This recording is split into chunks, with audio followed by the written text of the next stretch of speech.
everyone, to Coffee with Keiko, episode 6. My name is Kyla. I am one of your hosts, and I also have with me actually two Keikos today. I'll talk about those in a second. Some coffee, and my friend Paige here. I am a naturalist in the Pacific Northwest, and so my job is to really talk about marine mammals and the ecology here.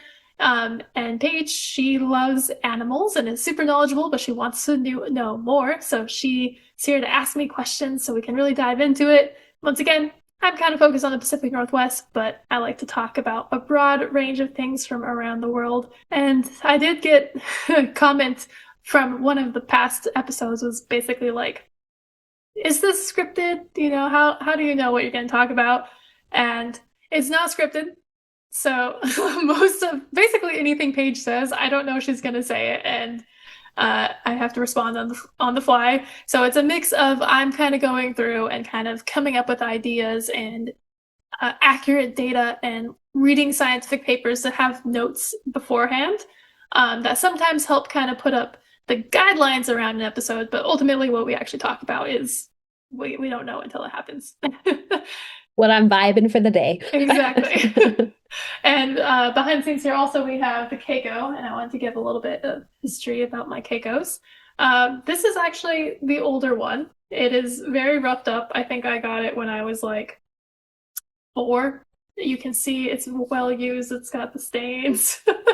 And I named it Keiko because I was of that Keiko era. I'd come home from kindergarten every day and watch Keiko's journey from the rehabilitation in the Oregon tank to being out in the wild. And I was pretty devastated when he died. And this was another gift I got when I think I was like 8. And so I've had these Keikos my whole life. And that was kind of what inspired the Coffee with Keiko, where we can just talk more about the whales. And this is going to be a pain to edit because every time I say Keiko, the caption auto generator in YouTube just puts KO. And so I have to go in and manually write Keiko for every single one. So it's going to be fun. But Yeah. yeah. But with that background done, how are you today, Paige? What do you want to talk about? Oh, I'm just dandy. Obviously, we record things, and then we have to edit. So there's a gap between recording and posting. Mhm. So I was just watching our third episode, and we were treated or tortured to my singing or humming for Whale Wars. So thinking about Whale Wars. So kind of a little background. Whale Wars was a show on Animal Planet. It aired 2008 to 2015, 2014. I know we have thoughts on it. So I thought we would have a little discussion on the show Whale Wars. I mean, it's now 10 years off the air, 11 years. But it still has a big cultural impact. I think the sea shepherds are still sea shepherding. I just don't think they have a show. Yes, Sea Shepherd is still an active organization, so they're probably not going to be a big fan of this episode if any of them happen to see it. But I also grew up watching Whale Wars. I grew up watching Animal Planet with my dad. That was kind of me and my dad's bonding time was watching, lions hunt the gazelle and Sea Shepherd chase down whaling boats on Whale Wars. So, but a little background to how Sea Shepherd started before they started the Whale Wars. Um, it was started by the head guy. His name is Paul Watson, and they formed it, I believe it was 1977. So it was long before the Whale Wars show ever started. And the goal behind Sea Shepherd is essentially to stop whaling, to stop killing whales. And Paul Watson, but the reason it was formed was because Paul Watson was actually kicked out of Greenpeace. And it was because of his aggressive and confrontational tactics that Greenpeace did not agree with. But I kind of this is a jump. It relates. I'm a big Star Wars fan, and for those who are big Star Wars fans, there's that character Saw Gerrera. But essentially, he's a big character in the animations because he's part of the Rebel Alliance. So he's fighting against, the Sith and the bad guys. But the Rebel Alliance don't really like him because of his warlike tactics. And so they always kind of say he's too aggressive and he's causing more problems than helping because he's being overly aggressive. And while Saw Gerrera is like, I'm trying to help the rebellion and prevent people from tyranny, he's kind of doing so by being tyrannical himself. That is my opinion of Sea Shepherd. I think there is the word ecoterrorism, which people label as, and then there's ecotagonism, which they like to call themselves, is antagonism for the environment. And then the people that disagree with them call them eco-terrorists and they call them eco-tagonism. So like it's not much like they know that's what they're doing. That's why they have a show about it. It's not like that's just a fact. That's that's what it is. I mean, I guess I'm trying to speak in the gray because I, as you know, Paige, for being on the internet, I'm really not on the internet. I don't really know people's perception of whale wars, right? I don't know what the public opinion is and if people support them or like them or not. I have no idea. I have not gone down that rabbit hole. I just know whale biology, and I know kind of the history of how Sea Shepherds started and kind of ultimately what they're doing, and I know my opinions on that, right? So I'm not trying to offend anyone, but I don't think that at least Whale Wars, that TV show for that 70-year period, I do not think that was helpful. I think that was actually more damaging than it was helpful. The show or what the Sea Shepherds are doing. Both. Because there's what the Sea Shepherd's goal is, and Yeah. then there's the goal of the show being on Animal Planet. So what harm? So you argue the Sea Shepherds, their tactics. So what about their tactics? I guess like they're cutting lines, they're doing dangerous things. They, I think, several times run their own boats into each other, risking lives, and often the volunteers that are on these boats have no idea what they're doing and create a lot of dangerous situations. So is it just those tactics? But then the show was trying to it's providing entertainment, but also it's drawing attention to this issue, which their point of view, and it's obviously a very biased documentary series, but their point of view is that the Japanese research is a front and they're not actually using these whales for research. And that was their point. And I think it was like 2014, the International Court of Justice were like, yes, actually what you're doing is illegal and you are not doing it for research. So, like, would that have gone to the International Court of Justice without the show? Was that ruling beneficial? I don't know. There's a lot of, they did bad things, they did illegal things, but was there a point to it? Yeah, so I think with that, this is where we need to go more into the history of the whaling era and our relationship in the international community. And so I think if you're just looking at 2008 to 2015, that is that kind of biased perspective, and that is where the damage has come from. Is it's normalizing this behavior of act now, be aggressive, and then ask questions later. And that's not a beneficial behavior. That's not how you work together in a global platform for global issues. So a little bit very quick, we've talked about the whaling era before, so just very quickly here. The global commercial whaling era was 1772 until it was the moratorium went into place in 1982. Most of the whales killed during this whaling era was in 1900 to about 1980, with the peak being from 1955 to 1965, where over 700,000 baleen whales were killed. That is what this industry was focusing on. So that is what the international whaling moratorium was on. What was on the large baleen whales. So the small toothed whales, like the dolphins, pilot whales, they don't actually fall under that. But those are not whales that were targeted during this whaling era. So yes, blue whales, fin whales, humpback whales, they're endangered. Their population was hit way too hard.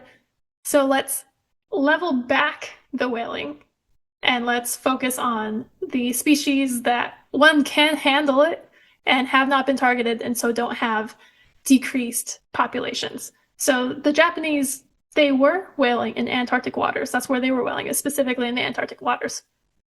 And they were doing so under a research permit, which, as you said, the International Whaling Commission said, this is probably not for research.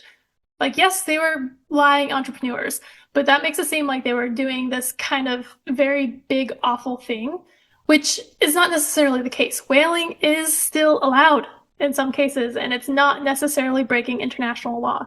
There have been artisan, like small subsistence hunting whaling for millennia. That is still allowed in like a village by village basis. But there are also countries that still do small scale whaling under the not approval, but essentially the acceptance of the international whaling community. So Iceland and Norway, they also do a little bit of whaling. And if you look at the data for the Japanese whaling industry, because they were working under this research permit, they still reported everything to the International Whaling Commission. So all of the whales that they did harvest was reported. So they have numbers. And while it wasn't necessarily for research, research was still being done, right? And so they were going down to Antarctica and they were just targeting minke whales. And their numbers are showing a max of about 500 minke whales per year. That might sound like a lot, but if you look at minke whale numbers in Antarctica, it is the largest population of whales by any species, by any location. They have over 500,000 Antarctic minke whales. And so taking 500 per year for a whale species that is sexually mature by around the age of 4 and reproduces every single year, it's not impacting their population. And so by Sea Shepherd going in and attacking these Japanese boats, you're spreading racist sentiment towards the Japanese. You're normalizing aggressive behavior about sustainable fisheries or practices that aren't warranted. And then, yes, they successfully did push Japanese, so there's no longer this whaling in Antarctic waters, but the whaling still happens is. in not by Japanese. I thought Japan went back into it. Did they not go back in 2016? They did not. In 2015, that was their last year in Antarctica. They still do whale hunting, but they are only doing whale hunting within their exclusive economic zone, like Norway and like Iceland. But it's not going to be as sustainable because it's this very small localized area in a smaller population. The North Pacific minke whale population is not as large as the Antarctic minke whale population. And so there's just more of a concern for local depletion, and there's just kind of less we can do about it since it's in their exclusive economic zone versus in international waters. So that's why I don't think it was beneficial. I think it like I said, it spreads racist sentiment. It doesn't look at the whole story behind the biology of the whales and which whales are being caught. And it spreads this kind of, I think I mentioned it before, we get so focused on humanizing whales that we end up dehumanizing each other. And so Sea Shepherd is still responsible for using social media as a huge platform to go and harass and bully indigenous communities. Indigenous like communities. Their Sea Shepherd's Viking Shores episode where they went to the Faroe Islands and harassed people. Well, in the Faroe Islands, it's because they kill the pilot whales, and that's while it is a sustainable fishery, that is once again managed, and a lot of people are not going to like me referring to killing whales as a fishery, but that is what it is. It is not taking out more populations than that population can handle, so it is sustainable. I personally have a really hard time with the Faroese Islands whaling and how they approach it. So while biologically it is okay, I emotionally have a hard time with that one. But my point was more with there's a lot of rural indigenous villages in the Arctic. So Alaska, Russia, Canada, who once again are recognized by the International Whaling Commission and are allowed a certain amount of whales per year that they're able to go out and hunt to feed their village. And I was looking at it and it was like for 12 villages, it was 3 whales per village per year out of a population of about 21,000 whales. And Sea Shepherd is known for going in and harassing these communities as if they are killing the whales. Like if they are the sole responsible party for the destruction of these whale populations. But if everyone only hunted whales in a subsistence manner, we wouldn't have killed 3 million of them in 80 years. There wouldn't have been this massive decrease in populations. And there are so many other things that are killing whales and destroying their populations and the ability to survive beyond subsistence hunting and very small take. Like, at least with that, you know what you're doing and it's recorded and there's scientific data coming from it versus all the whales that are killed via net entanglements or ship strikes. That's very obvious ones, but there's also things like climate change. Climate change is completely destroying the ocean's food base. And so from this 10-year period, 2015 to 2025, over 13,000 gray whales perished because of climate change. Over 7,000 humpback whales in the Northeast Pacific died because of climate change. Hawaii has lost 1/3 of its humpback whale population in the last 10 years. People aren't talking about that because that's not going out and like killing a whale with a harpoon. It's because it's under the surface. It's hidden in our everyday life in our CO2 emissions. Or things like plastic pollution and the amount of plastic that these whales ingest or the amount of chemical pollution in their bodies that are being passed down to their babies so their babies will not develop and die as a stillborn. Like, there's so many things that we are doing, that sea shepherd people are doing in their everyday life, that is harming whale populations much more so than subsistence whaling. Or even Japanese taking 500 minke whales out of the Antarctic Ocean. So it's distracting from these bigger issues in an unhelpful, racist, aggressive way. And I feel like organizations like Sea Shepherd and shows like Whale Wars end up causing more international conflict than they do diplomacy. And that's not beneficial for us, and that's not beneficial for the whales. So there are a lot of people that do aggressive tactics about climate change. Do you think there is a role for aggressive tactics about anything? Because there's a lot of people that will argue, you are someone that was a vegan and a vegetarian and went through your phase in college of being more aggressive about it. Never going out but just more aggressive in your own personal choices. I would say I still try to be that way as much as I can.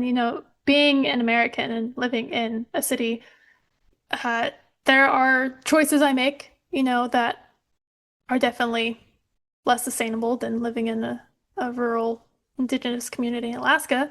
But there's also just a lot of systematic expectations in place in the community that I don't have any control over, but ultimately is leading to climate change. So just like the electrical grids that we're a part of and where that electricity comes from, that's not something that I can choose in my everyday life.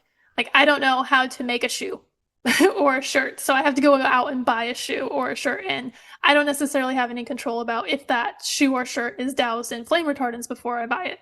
Right. And so there's things that societal structures I'm part of that I don't necessarily have day-to-day control over.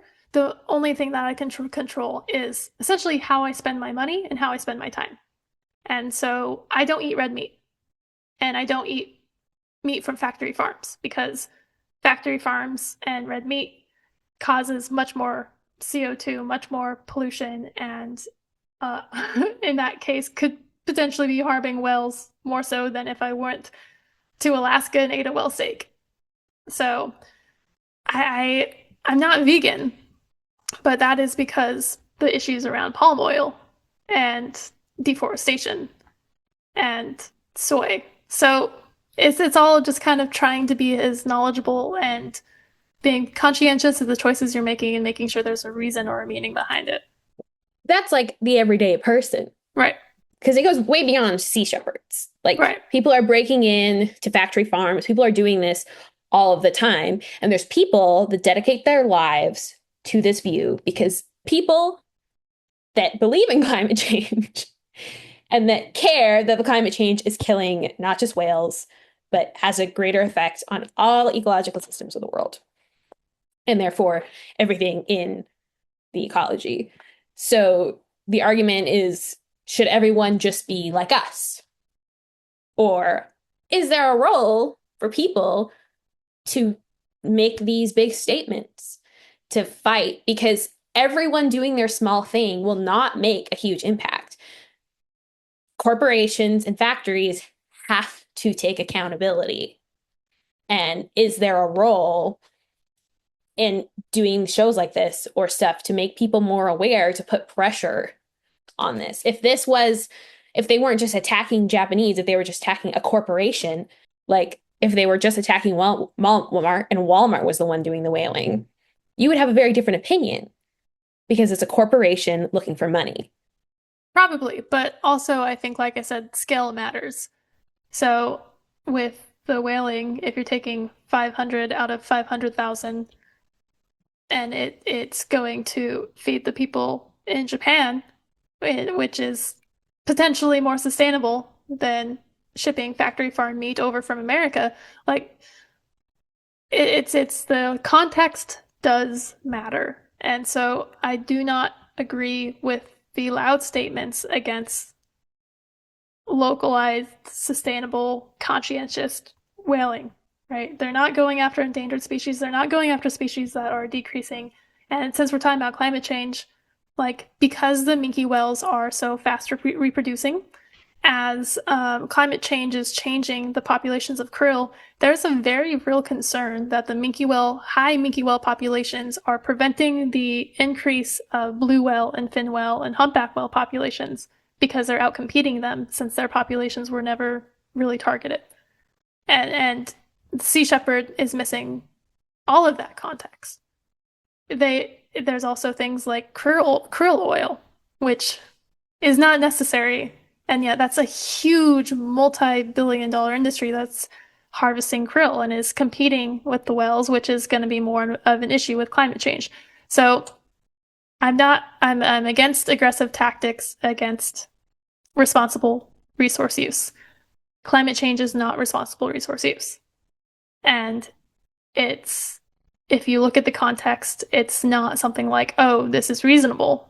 This is going to impact everyone if it has not already.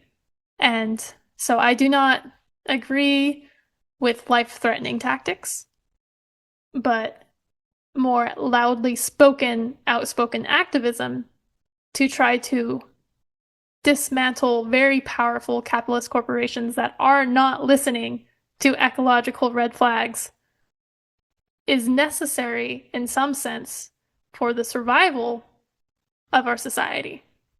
Agree. I don't want violence. I'm just playing devil's advocate. Could you make the argument that a show like Whale Wars, even though the tactics were wrong and the person they're fighting was wrong, inspired people to share their voice or empowered people to be more vocal about the environment or helping animals? No. No, not at all. Not at all. Any beneficial change that has happened in being more aware about the environment and giving animals a voice in the last 25 years would have happened regardless of Sea Shepherd. And once again, I'm going back, I think Sea Shepherd, all it has done is normalize bullying. Without context, without understanding, and without asking questions. I think there's so many people who are dedicating their lives to ocean conservation and to whale research and to whale protection and to marine policy. So many people. Thousands of people around the world are doing this work, but they're doing so by trying to build connections and collaborations across borders, because whales do not care about borders. Whales travel from the tropics to Antarctica or from the tropics up to the poles. They are constantly going between nations' boundaries because nations' boundaries are invisible and not real. And so having that collaboration and having that communication and having that context to work together and to spread environmental education via shows like spreading the beauty of this stuff. Like, look at this thing that is beautiful and emotional. We should protect it. Here are the things that are causing it to be at risk, with a more kind of full picture story. It has done much more than the Whale Wars ever could have. So where do like Animal Planet and stuff fall in? Because they did have great shows. And like, but also I don't know when Animal Planet was bought out, or I believe they share a parent company with like TLC, which their whole thing is exploiting humans for other people's entertainment. Like that's what they're doing. But then sometimes they also put out good shows that are educational and have a massive impact. I mean, Steve Irwin's show had a massive impact.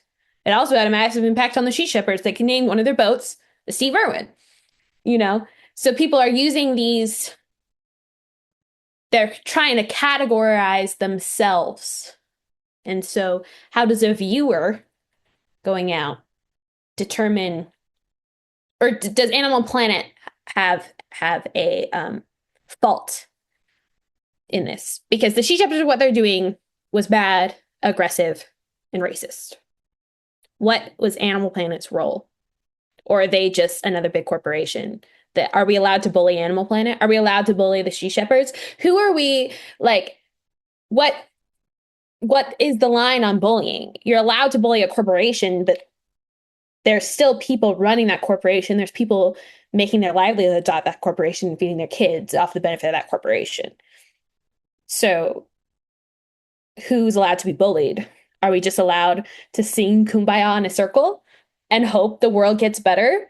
Because it's not. And you don't have to have an answer to this because there isn't a good answer. Like I usually like to stick in the realm of here's what the data in scientific papers. I'm this is definitely out of my comfort zone in a bit because like I ultimately philosophical debates about activism I am less opinionated about um, for the most part.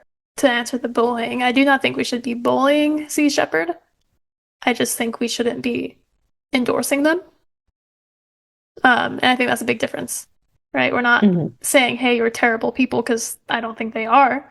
It's, hey, these tactics are not okay. And as with Animal Planet, I don't actually have TV. I mean, I have a Roku, so I can watch Netflix on occasion, which that's another big corporation. That's, But also making documentaries and was it Blackfish on Netflix yeah, which uh, was another biased documentary. it was another biased documentary, but it had good points. But I also do not think SeaWorld should be demonized. I do not think that whales should be captured and out of the wild and put in captivity. But I think SeaWorld has done a lot of beneficial conservation and education, especially since they haven't been taking whales out of the wild since 1972. But But I would say Animal Planet has there's the big corporations that are actually putting product out, and there's corporations that make their money by putting out content. And in this new changing world, we have both corporations making content, but also individual creators making content and spreading information and misinformation. So there becomes it's just a constant discussion of who's responsible for their content, their creation. And it's just like who's responsible for the product they're creating. Like the corporations have a role in what they're putting out. If they're going to create a product that's hurting the environment, and if they're going to create content that's hurting people. So I would say the Animal Planet does take blame. geez, I don't really know anything about headquarters at Animal Planet. I don't know the kind of people they have hired. The average viewer who's watching Sea Shepherd or the Whale Wars anyway, they don't know the history of whaling. They don't know the importance of indigenous culture. They don't know all these other things that are impacting whale populations outside of whaling, and they don't know about the competition between endangered blue whales and not endangered Antarctic over Antarctica krill. Like they don't know these things, they don't have that knowledge, and I can't blame someone for not knowing something, right? Most people, I think, are doing the best they can with the information they have when they have it. So I don't want to fault Animal Planet for signing on Whale Wars when they probably were thinking, this was potentially a beneficial, entertaining environmental content where they didn't have that environmental background. But if you're going to have a show and a platform that's Animal Planet, you should probably have environmental scientists that are looking into these things before you air them. I don't think it's too hard or too much to ask people and corporations to hire educated people to do this kind of environmental decision making for you.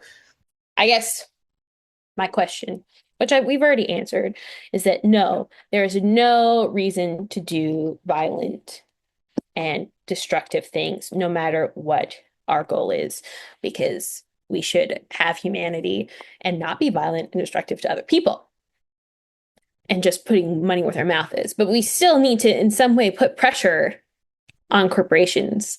You know, there's this YouTuber, Lena Norms, who her group and her book club is There's No Books on a Dead Planet.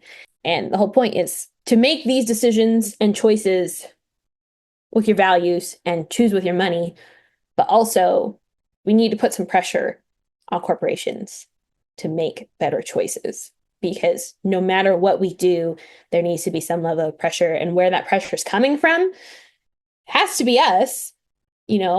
The pressure that governments put on completely changes with the whim of whoever's in charge, and that's not sustainable if laws and rules change every 4 years. So, but it kind of seems like it started out with a conversation about is Whale Wars, is what they were doing through Sea Shepherd, was it beneficial for the whales, which we decided is no, for the people, which we decided is no. And so that kind of went full circle to what is responsible content creation, whether it be a show on Animal Planet, and basically how do you have responsible consumption of content. So yes, it is on people and the corporations, it should be on them to be responsible, since they have essentially that structure of business. They're already producing a product, whether it be online or in a physical form. They should be making the investments to make sure it's responsible. That is in an idealized world. And as we've seen, most of the time in a capitalist society, that does not happen, right? It is very much trying to get the most bang for your buck, which means cutting corners and not being environmentally or socially responsible a lot of the time. And so, unfortunately, that does mean it has fallen upon the consumer to try to be more knowledgeable about what is being consumed, physical product or content creation. I think while the corporations should be held responsible for this, it's hard. It's diffuse. It's in my scientific training, it is very relatable to non-point versus point pollution. If you have a point source pollution, it's got one source, it's easier to regulate, it's easy to see where it's coming from. If there's any kind of negative impacts, it's easy to know where to stop that. But in non-point pollution, it's a bunch of little things happening all at the same time. So when something bad happens, you don't know whose fault it is. You don't know where to go. You don't know what the negative or beneficial impacts are, or overall how the ecosystem structure changes from non-point pollution. And I think that's where we are at in that analogy to YouTube and social media and things like that. So unfortunately, like you said, that has led to a lot of misinformation. It has led to a lot of negativity, because negativity and clickbait sells. That's what gets views. Psychologically, people are more likely to engage with inaccurate content than accurate content. If you're watching any kind of like environmental or scientific thing, like who is spreading the information? Like, that's the question. Who is spreading the information? Are they credentialed? Are they having sources?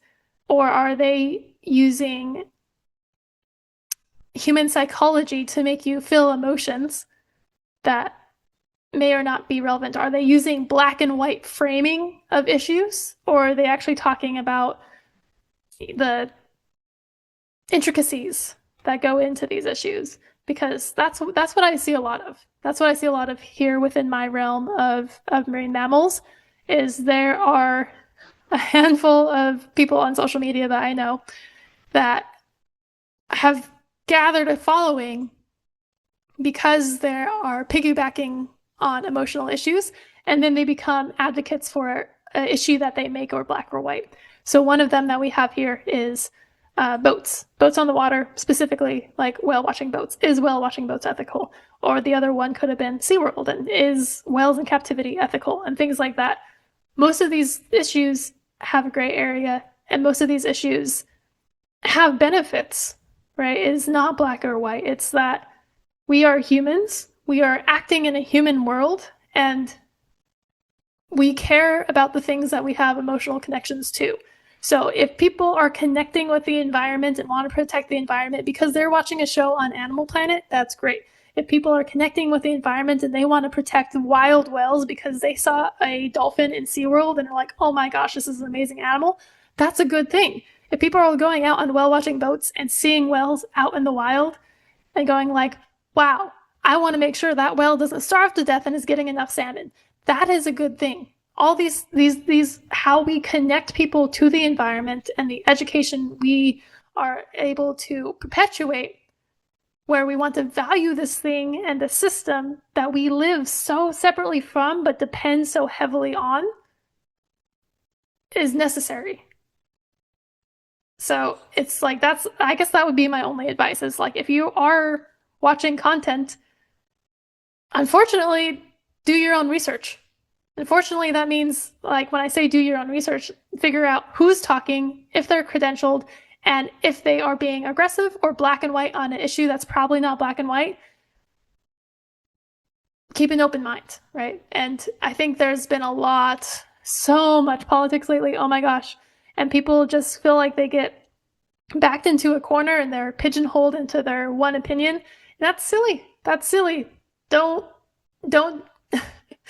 die on a hill that you don't want to die on simply because you made a comment at one point in your life, right? Like, I think it's a huge show of intelligence to be able to change your mind when you get more information on something. Like, it's okay to change your mind, and it's okay to have opinions, but it's also okay to change those opinions, because that is what, I mean, that's how life is. Everything is always changing. And so it's silly to think that humans can't change their mind with the changing world around them. That was a rabbit hole. Yeah. I mean, I don't know what to say. We're in agreement. Yeah. You can't talk about whale wars without talking about eco-terrorism. You can't talk about eco-terrorism without talking about global warming.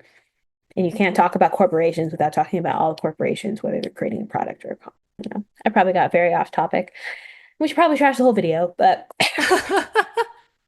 It's good to have these discussions. And even with people, it's even better to have these discussions with people you don't agree with, as long as you can speak respectfully, right? That was I used to teach high school, and that was one of the things that I would talk about, and my students, I would allow them to kind of have discussions to talk about, like, it is important to learn how to be respectful and talk about different viewpoints and perspectives with people you don't agree with, because the more perspectives you have on an issue, the more ways to look at a problem. It's like, it's like those 3D blocks, right? If you look at a Rubik's Cube and you only look at one side of a Rubik's Cube, you're probably not going to be able to solve that Rubik's Cube. But if you have 6 people looking at all different sides, it's going to be a lot easier to solve that Rubik's Cube. And it's like, why we don't think of that in our research and in our politics and in our international agreements baffles me. because nobody gets paid for sitting in the gray. Well, that's what I'm doing. And have you made any money from this podcast? No. No. I put in my 2025 wrap up and kind of goals for 2026, be true to myself. And that's incredibly hard to do, especially when you're trying to be on social media. But I've decided that I'm doing this because I love environmental education. I'm doing this because I love the whales, and I'm doing this because I want to spread that love and that respect for the environment, and hope that that is a valuable path. But I don't agree with clickbait. I don't agree with negativity, and I don't agree with taking complex issues and making it black and white. Yeah. Well, that's how everything is pushed to everything should be able to be explained in a 30-second video, which is it's not. And there's just everyone's distrusting experts and trying to devalue formal education and formal training and years studying stuff because if you can't fit it in a 30-second video or an hour-long podcast. I was kind of being black and white. I was all like, Whale Wars is bad. You asked my opinion on Whale Wars. I told you I don't think it's beneficial, but did you have any? Let's not be violent towards humans. Let's not be mean to each other. Let's not bully. But we do have a duty to protect the planet and move towards something good. So be conscious of where you're spending your money and what content you're absorbing and which content platforms you're supporting, and if they have only profit in their minds versus if they would like to actually help. And trust experts that know stuff and put in the hours in researching things, and not everything can be explained in a 30-second video. That is such a good bullet point 30-second takeaway. You're amazing. Okay. Well, with that, thank you so much for watching this opinion piece on Coffee with Keiko. I don't usually dive into those, so if you want to watch more behind the scenes content, I do have a Buy Me a Coffee. It's called the Coffee Pod membership, where for a $5 a month subscription, you get essentially some of the more in-depth, maybe conversation rants, intro, extra, random jokes, all the random stuff that I don't put in the clean cut of the episode goes into a behind the scenes, which my members get, in addition to having earlier premieres of these Coffee with Keiko episodes. And then, of course, if you have any questions, if you want us to be able to discuss something, feel free to drop a comment. And then if you want more content, I'm on TikTok, I'm on social media like Instagram and Facebook, where I have reels, but I also have photo posts advertising some of the photos that I sell on my kylasnaturalistphotos.com wildlife photography website, in which 15% of my profits are donated to a rotating conservation group per month. Yeah, thank you so much for watching, and we'll have the links in the description, and see you next time. Bye.